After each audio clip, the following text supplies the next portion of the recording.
Well, thank you, and good evening. And thank you, Peter Stern, who did a great talk and a strong segue into the realm of compression neuropathies that are highly controversial and probably a bit mysterious. Similar to radial tunnel syndrome, we have pronator syndrome. And let's see if we can get it. There we go. So fact or fiction, I think it's probably a little bit more mysterious even in understanding if it truly exists than radial tunnel syndrome. And my review probably isn't going to help me or you a lot, but maybe I can clarify a bit.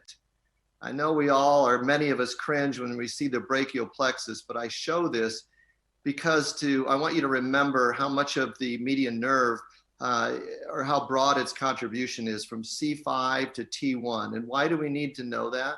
Well, I think we need to know that when we think about the differential diagnosis: cervical spondylosis, brachial neuritis or Parsonage-Turner syndrome, thoracic outlet syndrome, anterior osseous nerve syndrome, and atypical carpal tunnel syndrome.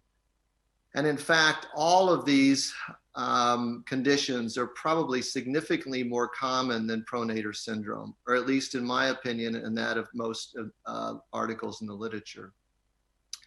The most commonly implicated sites of compression syndrome and pronator syndrome are lacertus fibrosus, the two heads of the pronator teres, and the fibrous arch of the FDS,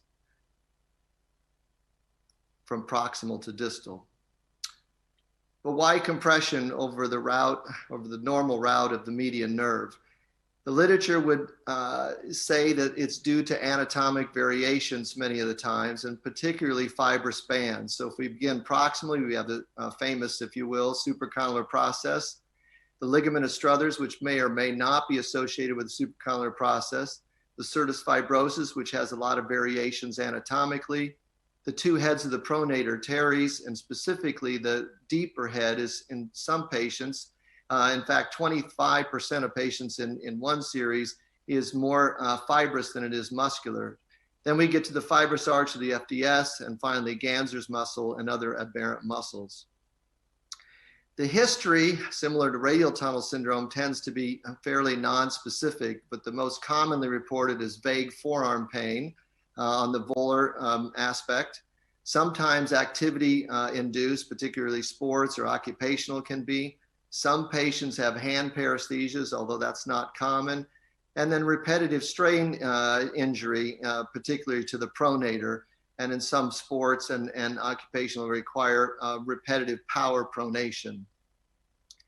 The examination similarly is fairly nonspecific, with the most commonly reported finding being a tenderness of the pronator proximally, provocative testing of the pronator from a supinated position and pronation against resistance, and occasional tenelles, and in this case where the tenelles produces paresthesia is proximal to that, which would be common for carpal tunnel syndrome.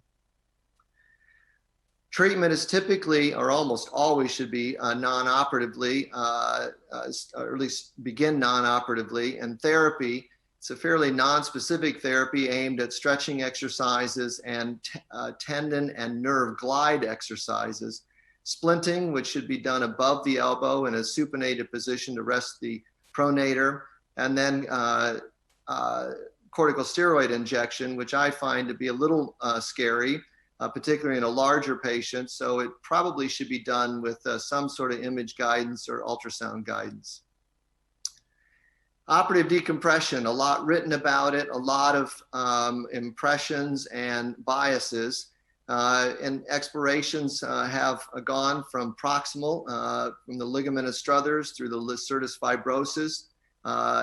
Two heads of the pronator are the most commonly reported, fibrous arch release of the FDS, and distal exploration.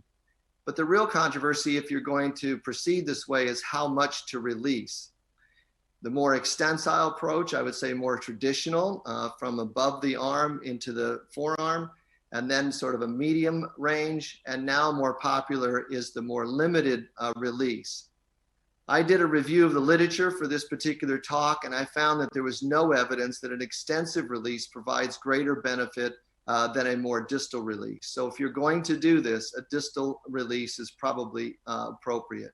What are the outcomes of surgery? There's a wide variation. It's all based on retrospective case series. And since these patients do not have objective neurologic findings, it's based on pain relief, which you can see is a wide range from 26 to 75% of complete pain relief, 22 to 51 for partial relief, and 2 to 10% with no relief.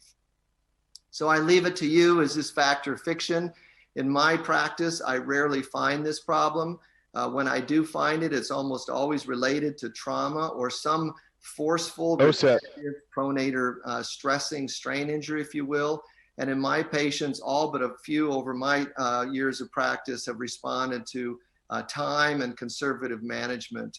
But the surgery is fun. And if you find, as in some series, that there's proximal trauma, tracing the median nerve is not terribly difficult. We're all used to it for other reasons, and it can be done and effective. Thank you.